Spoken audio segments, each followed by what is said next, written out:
Perfecto. Aquí está. Dice el versículo 23.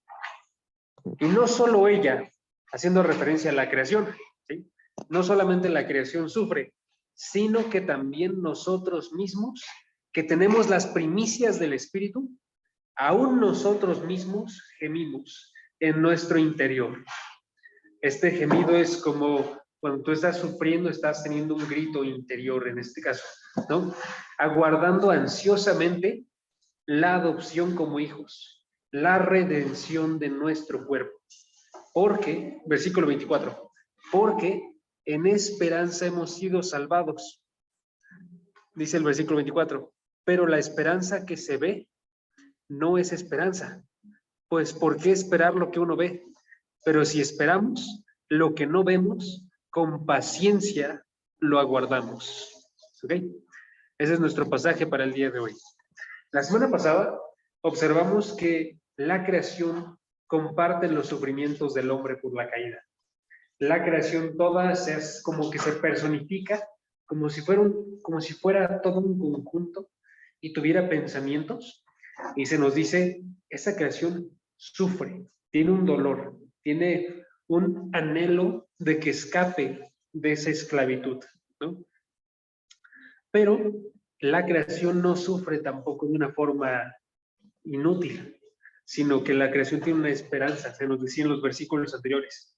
Su esperanza es que va a venir la redención de los hijos de Dios. Y entonces eso es lo que espera. Espera un momento futuro en el cual todos los hijos de Dios, que somos nosotros, cristianos, vamos a ser redimidos de forma completa. ¿Sí? Entonces, lo que observamos la semana pasada era que no sufrimos solos. Cuando tú y yo pasamos una dificultad en este tiempo, no somos los únicos, sino que toda la creación está unida. Y podemos tener esperanza, porque la creación tiene esperanza. ¿Okay? Lo que hacen estos versículos que tenemos delante de nosotros, el versículo 23 al 25, lo que nos muestran es cómo es que tú y yo tenemos que tener esta esperanza. ¿Cómo es que tiene que suceder esta esperanza en nosotros? ¿Sí? Y básicamente lo muestra con dos acciones. Tú tienes que poder sufrir el día de hoy. ¿Sí? Es la primera acción. Tenemos que poder sufrir nosotros el día de hoy. Y la segunda acción, tenemos que poder aguardar nosotros el día de hoy. Eso es, sufrimos nosotros porque es válido que los hijos de Dios sufran en el momento presente. Pero lo tienen que hacer diferente al resto del mundo. El mundo sufre sin esperanza, pero nosotros sufrimos con esperanza. Y entonces la parte activa de tener esperanza es que tú y yo aguardamos. Aguardar es una persona se encuentra aquí, digamos, ejemplo, sentada, esperando, aguardando a que pase el tren, aguardando a que pase el camión, aguardando a que llegue la persona que tú esperas. Y en este caso, nosotros cristianos aguardamos al momento futuro en el cual Dios va a venir y en el cual Él va a redimir, transformar tu cuerpo, va a transformarte a ti de forma completa. ¿Sí? Eso es lo que nosotros aguardamos. Y ojo, entonces lo que vemos aquí básicamente es que tanto el sufrimiento como el aguardar, estas dos acciones son muy específicas para cristianos. Eso significa, lo que tú sufras en el día presente tiene que ser distintivamente cristiano. Tiene que ser un sufrimiento diferente al de los demás. ¿Sí? No puedes sufrir de la misma forma. Si tú sufres por las mismas razones que los demás, es porque tú estás con los demás. ¿Sí? Ahorita vamos a ver un poquito más a qué me refiero con eso, ahorita que ya definamos las acciones, pero les voy a dar un ejemplo bien claro, así, de paso. Si tú sufres porque no estás logrando tener el videojuego que esperabas esta Navidad, si tú sufres porque no está llegando esa pareja que tú quieres y anhelas y sientes que vas a estar solo el resto de tu vida, Si tú sufres porque estás en un punto de tu vida donde no tienes nada de autoestima, esos sufrimientos no son característicamente cristianos, ¿sí? Todos esos sufrimientos que acabo de nombrar, la palabra nos dice, sí, súfrelos, pero no los sufras de esa forma, ¿sí? Por ejemplo, con la pareja que aguardas, no sufras como aquella persona que está sola, porque tú no estás sola, ¿sí? No sufras como aquella persona que si no tiene una pareja no tiene ningún propósito, porque eso no es cierto. Así sufre el mundo con las parejas. Pero no sufrimos así nosotros cristianos cuando no tenemos una pareja, ¿sí? Cuando vemos lo del videojuego, la palabra nos dice, eso es algo que no vale la pena sufrir al respecto de, ¿sí? Un videojuego, digo porque puede suceder, ¿eh? O algo similar. Eso no es algo. Si tú no tienes alguna cosa, eso no es algo que valga la pena porque tú tienes riquezas más allá de lo visible, ¿sí? Que valen muchísimo más el día de hoy. Las tienes, ¿sí? Por tanto, no vale la pena que tú sufras al respecto de ese videojuego, por ejemplo, ¿no? O con la última cosa que dije, si tú tienes una baja autoestima, la palabra te dice, entiendo tu sufrimiento, pero no es algo que tienes que creer. Tienes que salir de ese hoyo de autoestima baja, porque sabes por la palabra de Dios que tú eres un hijo de Dios. Por tanto, ese sufrimiento no es un sufrimiento que tengas que estar pasando, ¿sí? ¿Sabes qué sufrimientos sí son característicamente cristianos? La persecución es un sufrimiento cristiano. O el día de hoy vamos a observar nosotros un sufrimiento cristiano que no tiene el mundo, que el mundo no pasa. El mundo no pasa persecución. ¿Por qué? Porque son el mundo que persigue, ¿sí? Porque si sucede alguna persecución hacia ellos, ellos simplemente cambian su forma de ser para estar de acuerdo con el mundo. Pero los cristianos sí pasan persecución. Y este sufrimiento que vamos a ver nosotros en este pasaje es un sufrimiento que no pasa absolutamente nadie en el mundo, ¿sí? Y ahorita se los voy a decir cuál es, para no adelantarme. Y el otro era, tenemos que tener esperanza, y una esperanza diferente a la del mundo. El mundo en cierta forma sí tiene esperanza, ¿sí? Sí coloca ellos su esperanza en algún lugar, pero la diferencia es que su esperanza no es verdadera, ¿sí? Y no es a la forma en la que nosotros esperamos, una esperanza segura, sino que la forma en la que se define esperanza en el mundo es algo en lo cual tú aguardas que no es seguro que vaya a pasar, ¿no? Entonces nosotros realizamos estas dos acciones y las hacemos de forma distinta, ¿ok? Y esas dos acciones vienen en este pasaje. Primera acción, gemimos en nuestro interior. Eso es el sufrimiento. Segunda acción, aguardamos ansiosamente. Eso es la espera, la esperanza de lo que sucederá glorioso. Entonces, en este pasaje nos muestra que todos los creyentes, todos los creyentes deben gemir en su interior y aguardar un mejor estado que el que tienen en el presente. Voy a repetir eso porque es el punto principal de este versículo. Este pasaje nos muestra que todos los creyentes, eso es, ninguno se escapa de esto, todos los creyentes deben gemir en su interior, ¿ok? Y deben aguardar un mejor estado que el que disfrutan en el presente, ¿ok? Independientemente de si ahorita tú eres un creyente que es rico, bien valorado por la sociedad, que está en un buen lugar, o si estás en el punto más bajo de una vida y eres creyente, todos los creyentes buscamos un mejor estado que el que tenemos en el tiempo presente. Y todos los creyentes debemos de sufrir de alguna forma el tiempo presente, ¿ok? Entonces vamos a observar el día de hoy estas dos acciones que caracterizan a un creyente en este tiempo corrupto. La primera acción es la acción de gemir. Entonces vamos a observar esa. La acción de gemir, primer punto, la acción de gemir. Noten que en el pasaje está hablando acerca de algo que realizan los creyentes, ¿sí? Está diciendo en el pasaje que no solamente, de más unos, ahí está, que no solamente estamos hablando del sufrimiento que pasan las personas en el mundo, sino específicamente los creyentes. Ojo, quiero destacar eso.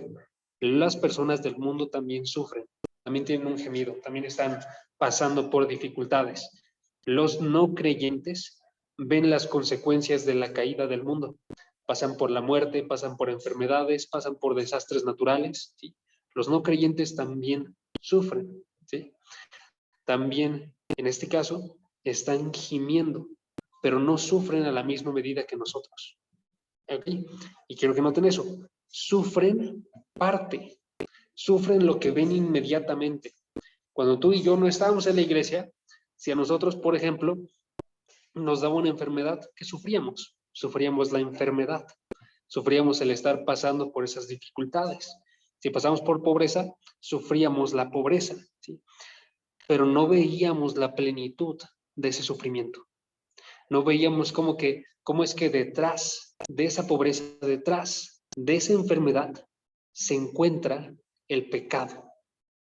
Estábamos sufriendo la parte externa, pero no estábamos sufriendo la raíz de las cosas, ¿sí? Los no creyentes sufren de esa forma, por eso su sufrimiento es incompleto, en cierta forma. Por ejemplo, chequen Eclesiastés capítulo 1. Eclesiastés capítulo 1 nos muestra eso, que el sufrimiento de los no creyentes es incompleto. Sufren, pero no sufren de forma completa. ¿Okay? Por ejemplo, si ustedes checan Eclesiastés, van a encontrar que lo que se ve ahí es qué es lo que pasan los no creyentes, ¿no? Y se nos dice que todas las cosas que ellos realizan, todas las cosas que yo realizaba antes de ser un creyente, todas eran exactamente igual. Eran vanidad, ¿sí? Se nos dice casi al final del pasaje, todas las obras que se han hecho debajo del sol, todo es vanidad y correr tras el viento. ¿Okay? Pero quiero que pongan atención en el versículo 8, para que noten que no nos damos cuenta cuando estamos en el mundo de qué tan mal están las cosas. ¿Sí? Dice, todas las cosas, versículo 8, todas las cosas son fatigosas. El hombre no puede expresarlas. No se sacia el ojo de ver, ni se cansa el oído de oír. Nada más esa parte del medio. El hombre no puede expresarlas. Eso es, observa que son fatigosas. Pasa un cierto dolor por ellas, pero no observa qué tan fatigosas son.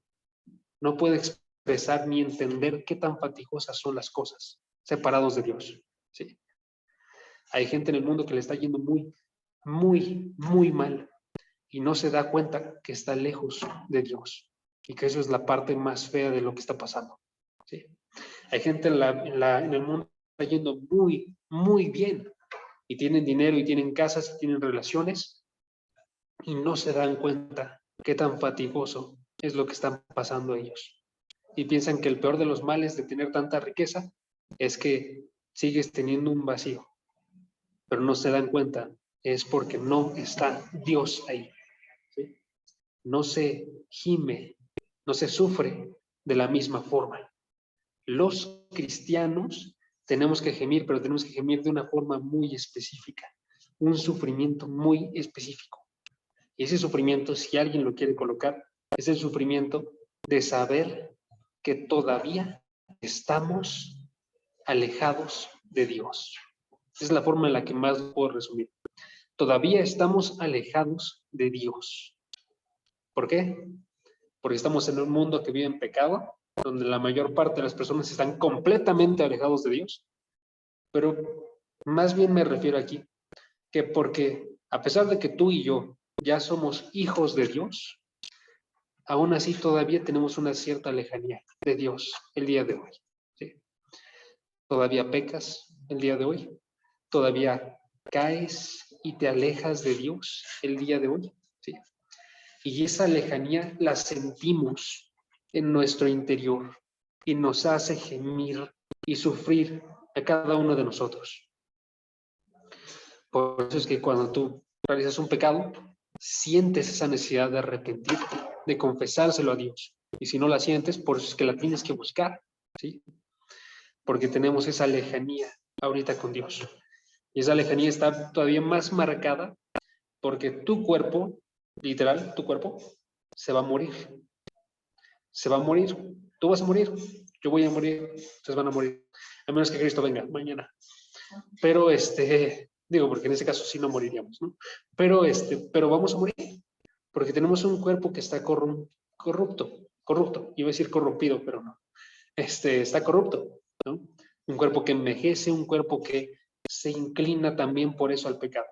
Y eso es lo que sufrimos el día de hoy, más que todas las cosas. Se los voy a ilustrar así, y ahorita ya lo explicamos desde el versículo. Ahorita lo explico. Pero se va a ilustrar así. ¿Qué pasa si tú, ejemplo, vas y te colocas a ti mismo dentro de una habitación, disculpa, y afuera de esa habitación se encuentra la cosa que más anhelas, ¿sí? Y sabes que en algún momento se va a abrir esa puerta y vas a poder entrar con esa cosa que tú anhelas más que ninguna otra cosa. Es una habitación afuera en la cual están todas las cosas que deseas, todo junto y almacenado en ese lugar, ¿sí? Pero todavía no puedes pasar esa puerta, ¿okay? Todavía no puedes entrar a eso que tú anhelas. Y mientras, en esta habitación en la que tú estás rodeado de todas esas cosas que tú odias, que están extremadamente en contra de lo que tú quieres, ¿sí? Y lo tienes aquí, cerca, al lado, ¿sí? ¿Qué pasa? Pues tú tienes un deseo por ir por la cosa de afuera y odias todo esto que te está separando de esa cosa que está afuera. Y sientes la cercanía tan grande. Es la mejor ilustración que puedo colocar ahorita, pero eso es lo que está pasando. Cuando tú y yo vemos a nuestro cuerpo que está corrompido, está habitando con nosotros aquella cosa que odiamos. Está habitando con nosotros la corrupción, está habitando con nosotros eso que nos está separando de Dios. Y por eso queremos ya que se vaya, que se vacíe toda esta habitación y que podamos ir a la otra y entrar y estar con todo lo que anhelamos, ¿sí? Y eso es lo que está pasando con nosotros, como creyentes. Te das cuenta que tú eres propenso a pecar y por eso tú sufres el día de hoy. Te das cuenta que tú estás yendo hacia la muerte y por eso sufres tú el día de hoy, ¿sí? Entonces, eso es lo que nos muestra el pasaje. Ahora vamos a comprobarlo, ¿va? Porque todavía no he explicado el versículo. Básicamente estoy diciendo qué es lo que dice, y ahorita lo vamos a ver, ¿ok? Aquí el creyente, observamos nosotros en nuestro pasaje, que está llamado a sufrir de una forma verdadera. ¿Por qué? Por su propio cuerpo. Y eso lo podemos empezar a observar desde que vemos cómo se refiere a los creyentes, cómo los llama. Chequen el versículo. ¿Cómo llama al creyente? Le llama creyente, versículo 23, como nosotros. ¿Ok? Es la primera frase. Primera palabra que nos dice de quién está hablando. Nosotros. Y luego, que tenemos las primicias del Espíritu.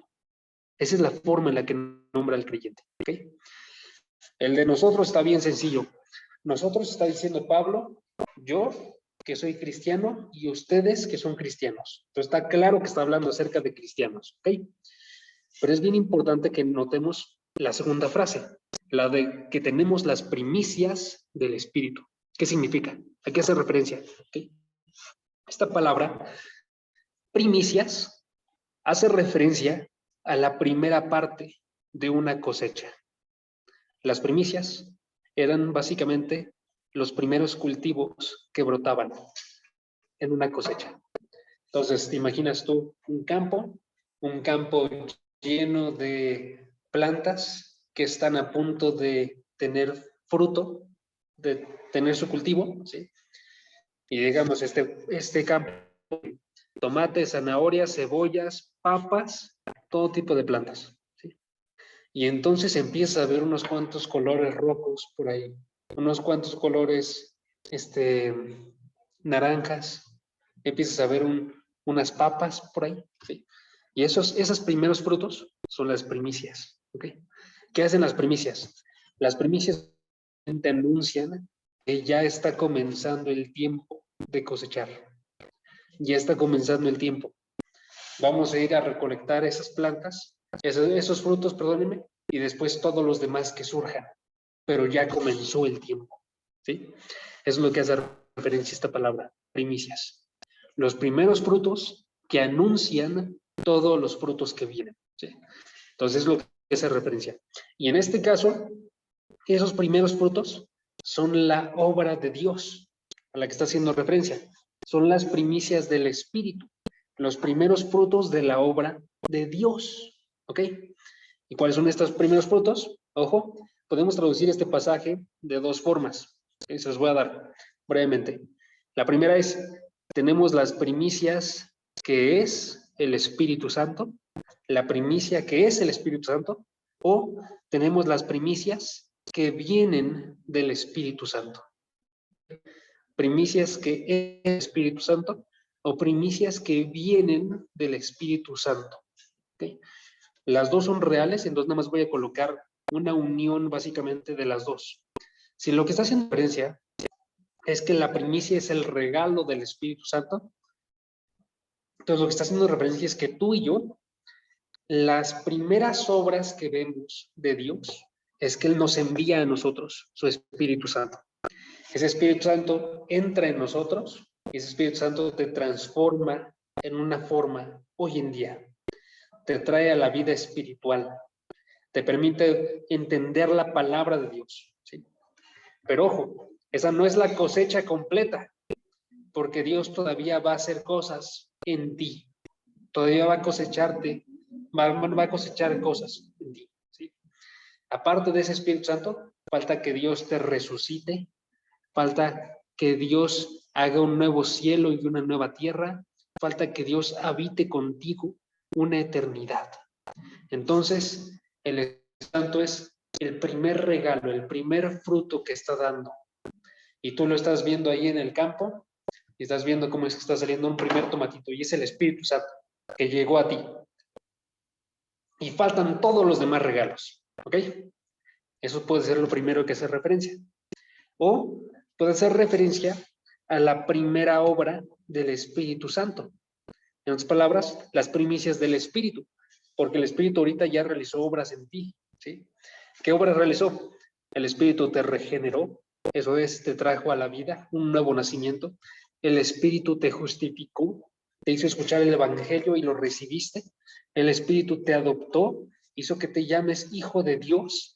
El Espíritu te ayuda a comprender la palabra, te ayuda a orar, te ayuda a tener el fruto del Espíritu Santo, que es el amor, gozo, paz, paciencia, benignidad, bondad, sigue, mansedumbre, ¿cuál me faltó? Templanza. Pero, ojo, eso no es toda la obra, eso no es toda la cosecha del Espíritu Santo, porque todavía falta que realice cosas el Espíritu Santo, ¿sí? Por ejemplo, ilustrando con la palabra, Tito capítulo 3, versículo 5. Tito 3:5 nos habla acerca de la primera obra del Espíritu. En sus palabras, el primer tomate, ¿sí? Tito 3:5 nos habla de cómo convertiste, que esa fue la primicia, la primera, más bien, ¿sí? Dice el versículo 5, Dios nos salvó, Él nos salvó, no por las obras de justicia, Tito 3:5, no por las obras de justicia que nosotros hubiéramos hecho, sino conforme a su misericordia, por medio del, aquí va la obra, lavamiento de la regeneración y la renovación por el Espíritu Santo. Ese es el primer tomatito. El Espíritu Santo, su primer tomate que dio fue que te regeneró. Su segundo tomate fue que te renovó, ¿sí? Su tercer tomate son los que ya nombré, ¿sí? Pero todavía faltan los últimos de la cosecha. Y eso lo podemos ver en Romanos 8:11. Romanos 8:11, ¿qué falta que realice el Espíritu Santo? Falta que el Espíritu Santo te resucite.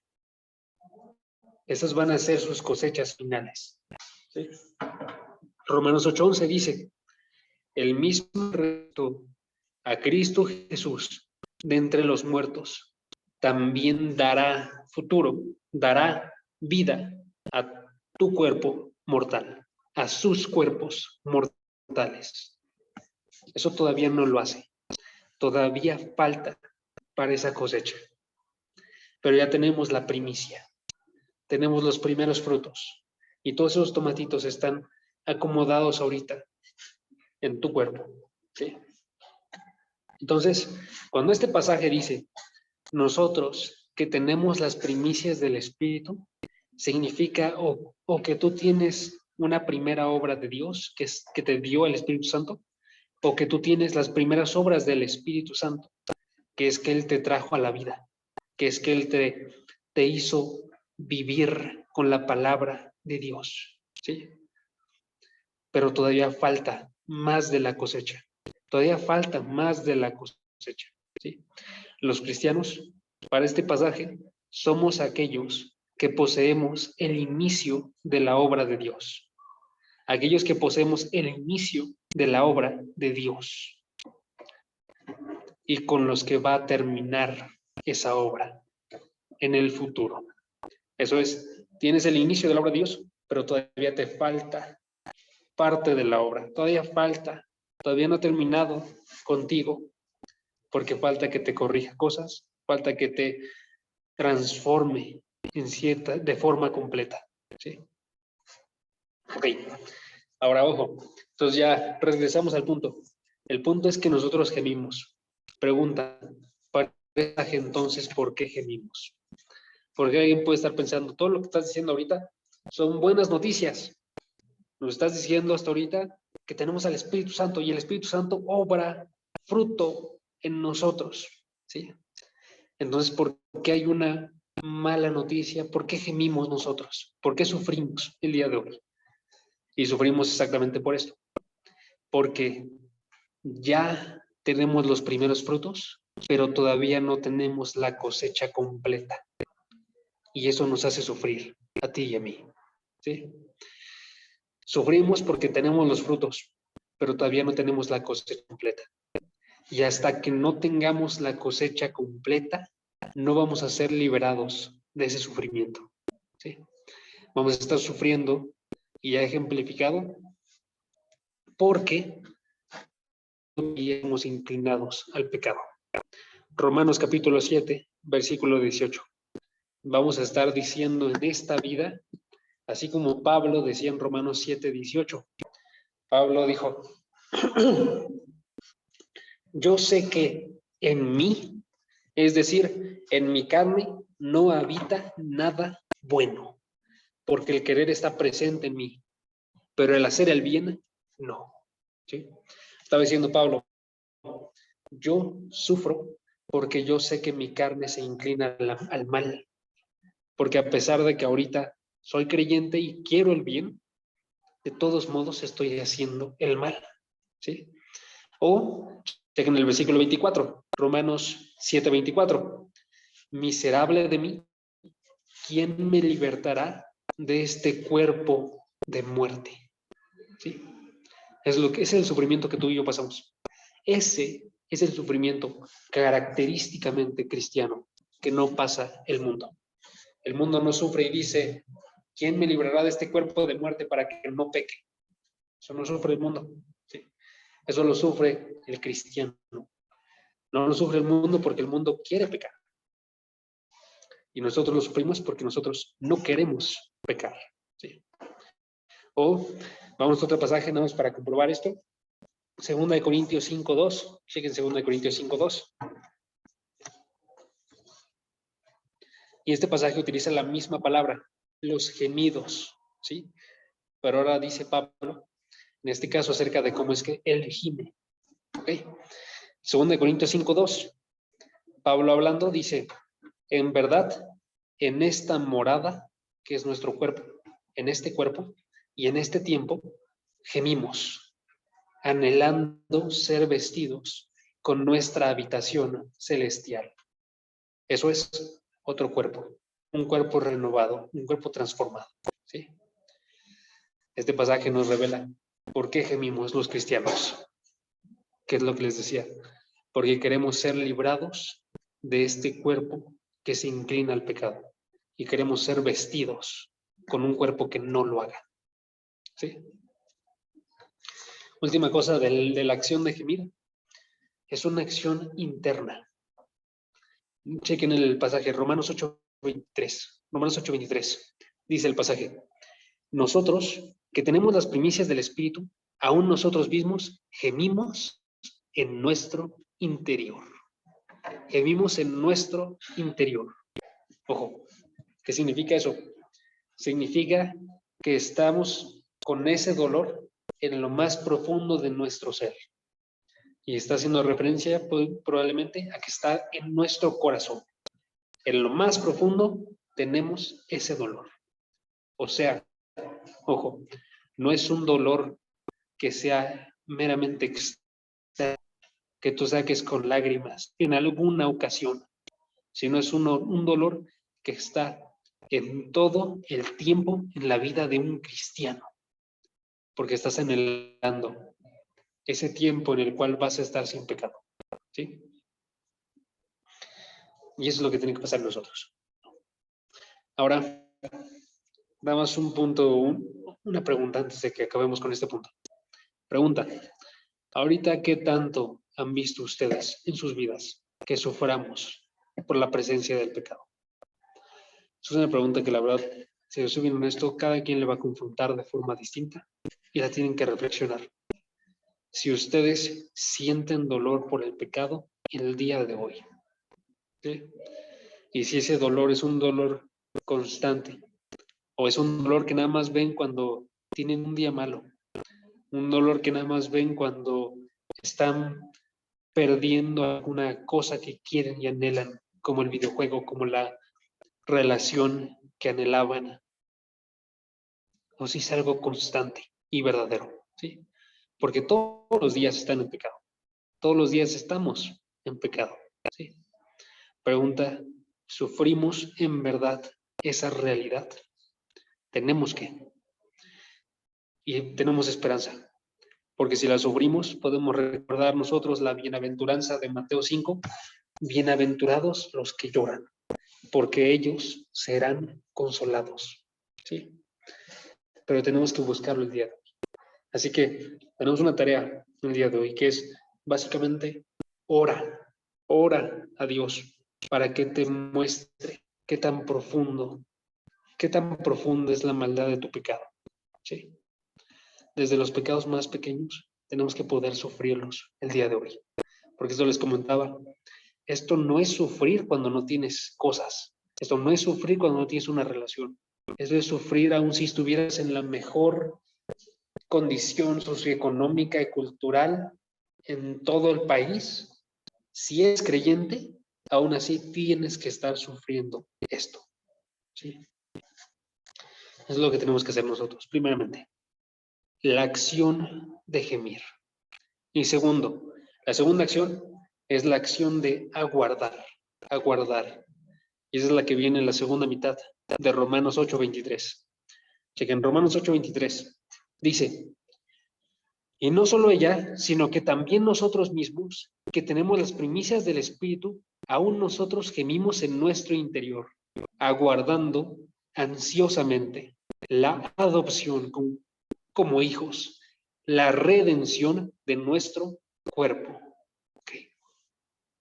Ojo, noten que esta segunda acción está enlazada a la primera. Sufrimos, gemimos, aguardando. Gemimos, aguardando. Por eso el título de hoy. Sufrimos, aguardando. Cuando yo les digo este sufrimiento de sufre por tu pecado, porque estás viviendo el día de hoy, porque lo has hecho el día de hoy, no es sufre sin esperanza. No es sufre y ríndete y estate en un estado de depresión, sino es sufre y aguarda. La segunda acción es aguarda cuando espera cuando vas a ser liberado de este sufrimiento, ¿sí? Entonces, ¿qué esperamos? Noten, en el pasaje vienen dos cosas que esperamos. Esperamos, son una misma cosa, pero son dos formas distintas de decirlo, más bien.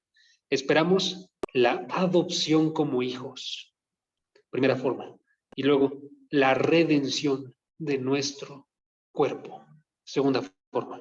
¿Sí? Vamos a definirlas. Primeramente, ojo, la adopción como hijos. Hay un sentido en el cual tú y yo ya somos hijos el día de hoy. ¿Sí? Se nos dice, por ejemplo, unos versículos atrás, por ejemplo, en Romanos capítulo 8, versículo 14, todos los que son guiados por el Espíritu, los tales son hijos de Dios. Eso es tiempo presente. Ya son hijos de Dios. Tú y yo ya somos hijos de Dios. Ya nos podemos acercar delante de Dios en oración y estar hablándole como Padre. Y por eso nuestras oraciones siempre comienzan de esta forma. Padre, ¿sí?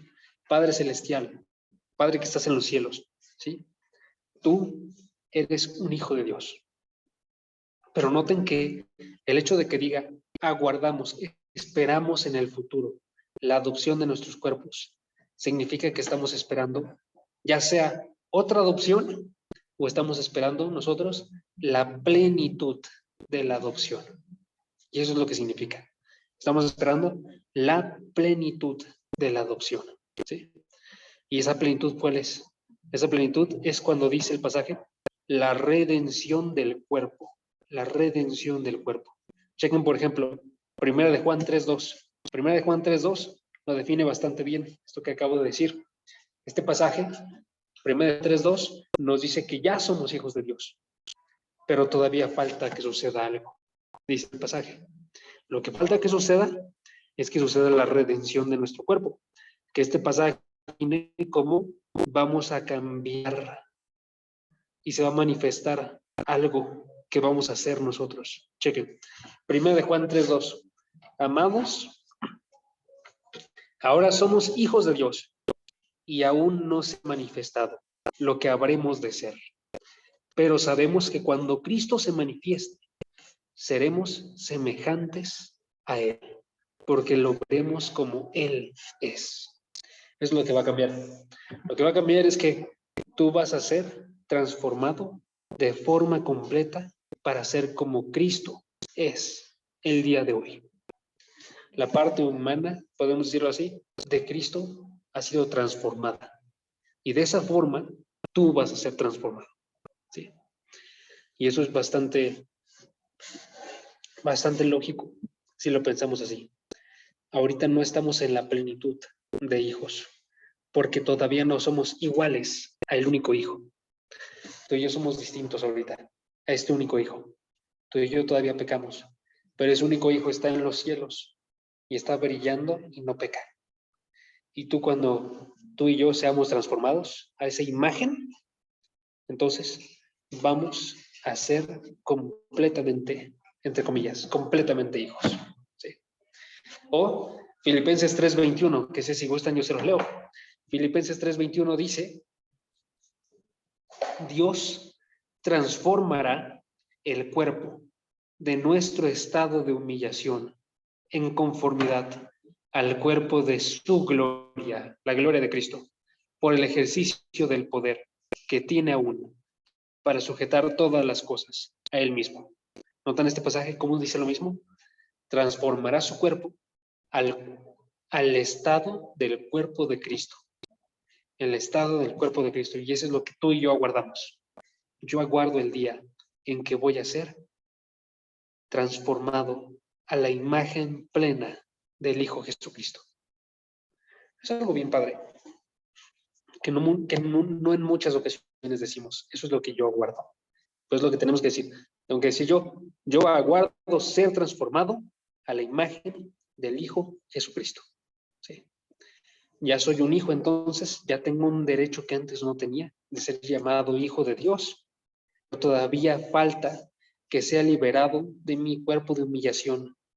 Eso es un cuerpo que todavía peca, al cuerpo de gloria de Jesucristo. ¿Sí? Y entonces en el versículo 23, es lo que estamos viendo.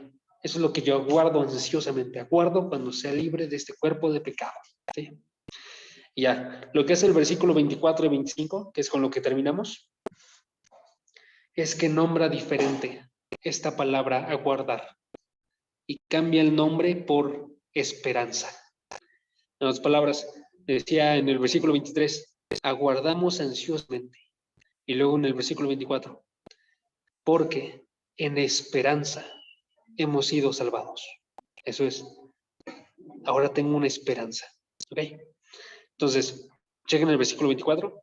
¿Y qué significa aquí esa esperanza? ¿Por qué quiere que veamos eso? Esperanza, ¿sí? Chequen. En esperanza hemos sido salvados.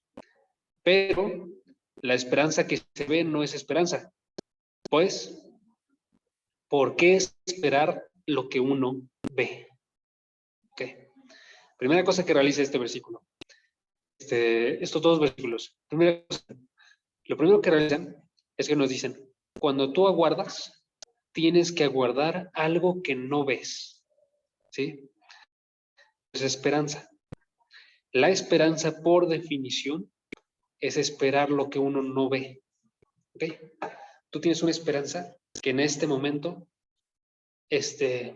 no se puede observar con los ojos. ¿Ok? ¿Por qué? Porque si tuvieras con los ojos, dejaría de ser esperanza. Es lo que dice. Chequen el versículo, la pregunta es una pregunta retórica.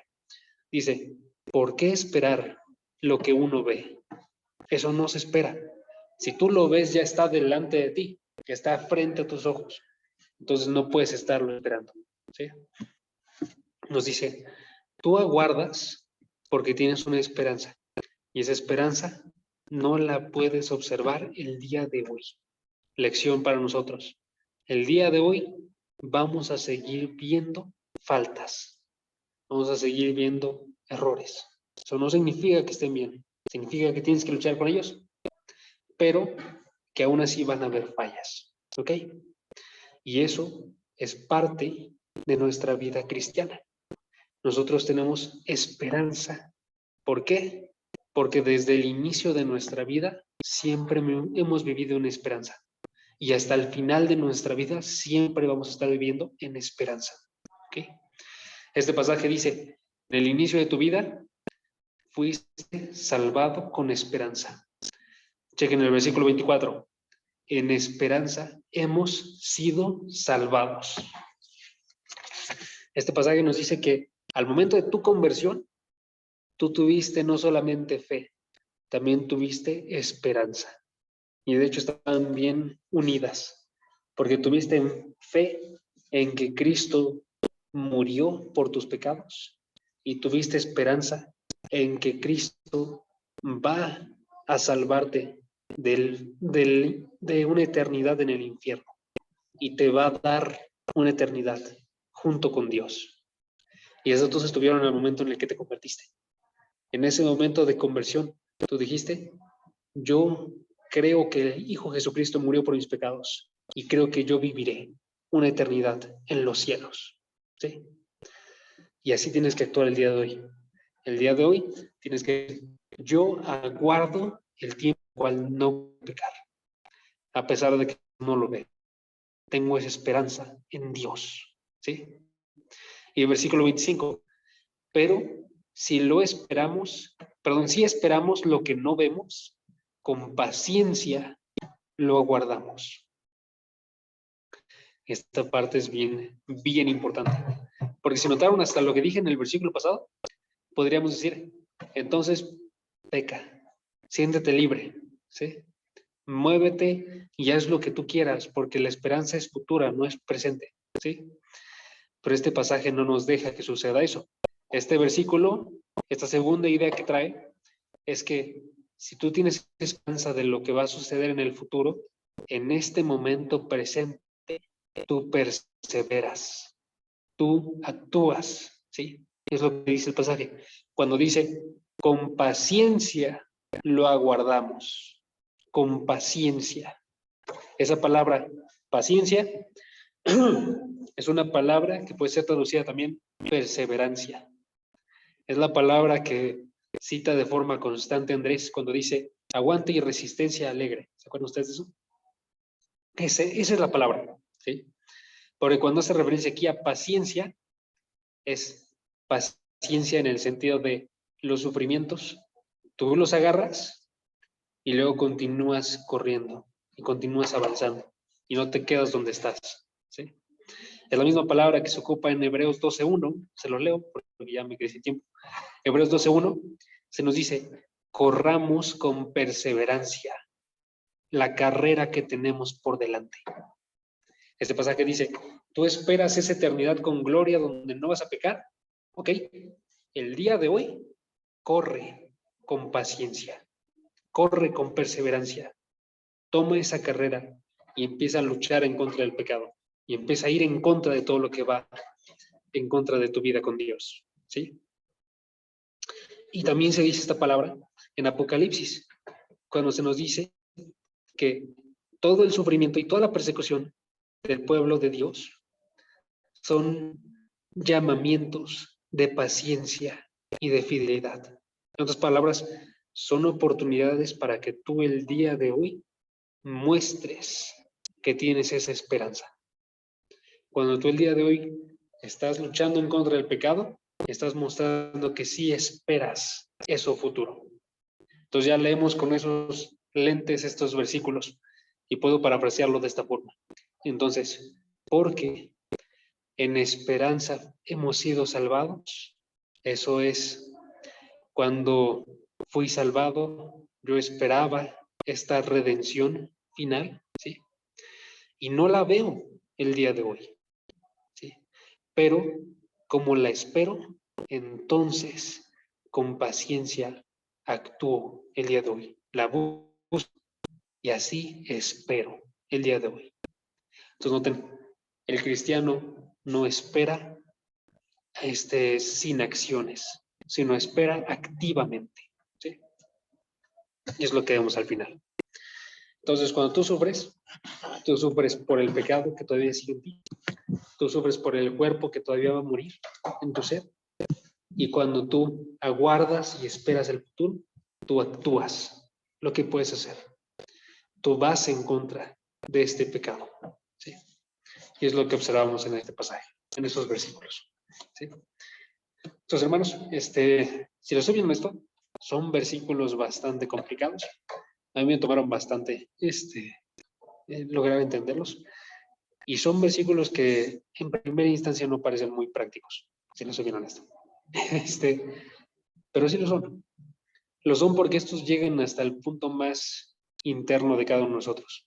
Y nos dicen básicamente, en tu interior, ¿qué está sucediendo? Si en tu interior estás en verdad sufriendo o no por el pecado. Y si en tu interior estás en verdad tú buscando con acciones vivir separado del pecado, me refiero, ¿sí? O si estás simplemente dejándote y rindiéndote a él, ¿sí? Entonces aquí llega una acción que tenemos que realizar todos nosotros. Tenemos que considerar en verdad cómo nos sentimos al lado de nuestro pecado y que ese sentimiento o se desvanezca, si es un mal sentimiento, o crezca, si estamos buscando en verdad ir en contra del pecado, ¿sí? Que crezca el dolor y que crezca la añoranza, el deseo que tenemos de estar separados de él, ¿sí? Y eso nos tiene que llevar a actuar, pero tiene que suceder un cambio interior primeramente, ese cambio en el centro de nuestro ser. Entonces ahorita los dejo con eso. Busquemos preguntarnos qué sucede en nuestro interior acerca del pecado, cómo nos sentimos al respecto, ¿sí? Y vamos a orar y a continuar esta carrera con esperanza. Bueno, me acompañan a orar. Padre, gracias porque tú nos permites en todo momento estar viendo que tú nos quieres a cada uno de nosotros y nos quieres desde lo más profundo de nuestro ser, primeramente. Padre, te pedimos que el día de hoy te rindamos ese interior, que no busquemos nosotros seguir andando en pecado, que seamos realistas y que veamos que todos los días lo cometemos. Ayúdame a ver el día de hoy que tengo muchas cosas por las cuales pedirte perdón, porque en ocasiones tengo sentimientos que no debería, Padre, que tengo odios, envidia, que tengo malas formas de observar todos los regalos que tú me has dado, Padre. Ayúdame a actuar también distinto, pero a partir de ese cambio de corazón, Padre. Y sí, ahorita he visto que tú has obrado bien para mí. Y he visto que ya siento una lejanía de ese pecado, Padre. Que eso se acentúe todavía más, que crezca, que pueda en verdad no sentirme demasiado seguro, sino asegurarme siempre de que estoy alejándome de ese pecado. Padre, te pido porque esto es probablemente lo más importante para ti, que nuestro corazón no esté yendo lejos de ti, sino acercándose a ti. Te pido por cada uno de nuestros corazones, por todos los que están conectados, para que busquemos este buen deseo de abandonar todo lo que nos aleja de ti y acercarnos a ti. Te pido, te doy agradecimiento también por Pablo, porque a Pablo tú lo transformaste de tal forma que anhelaba más este futuro, donde podría no pecar, que seguir en este tiempo presente y viviendo, realizando acciones en contra tuya, Padre. Y te pido que nos des esperanza para el día de hoy, para que todos los años que nos queden, o todos los días que nos queden, que no nos rindamos nunca. Padre, te doy las gracias por cada uno de nosotros. En el nombre de Jesús. Amén. Nos vemos.